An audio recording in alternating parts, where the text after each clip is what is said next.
Un salarié peut-il être licencié au motif qu'il n'est pas assez fun? C'est une question à laquelle a répondu la Cour de cassation par un arrêt du 22 novembre dernier. Dans cette affaire, le salarié est licencié pour insuffisance professionnelle, car il lui est reproché d'une part son refus d'accepter la politique de l'entreprise et des modalités de fonctionnement propres à une petite structure,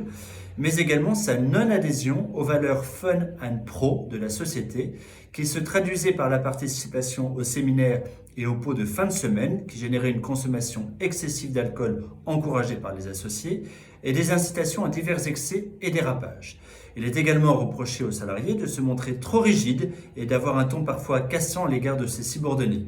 Le salarié a donc contesté son licenciement devant, dans un premier temps, le Conseil des prud'hommes, puis devant la Cour d'appel, qui a rejeté sa demande de voir prononcer la nullité de son licenciement et de voir ordonner sa réintégration dans l'entreprise. L'affaire a donc été portée devant la Chambre sociale de la Cour de cassation, qui a donné raison au salarié et confirmé le caractère illicite de son licenciement en raison de la violation d'une liberté fondamentale, celle de la liberté d'expression. Les juges suprêmes ont en effet constaté que le licenciement était en partie fondé sur le comportement critique du salarié, son refus d'accepter la politique de l'entreprise basée sur la valeur de partage fun and pro et l'incitation à divers excès. La Cour a donc considéré que ce refus relevait en l'espèce de la liberté d'expression et d'opinion du salarié sans qu'un abus dans l'exercice de cette liberté ne soit caractérisé.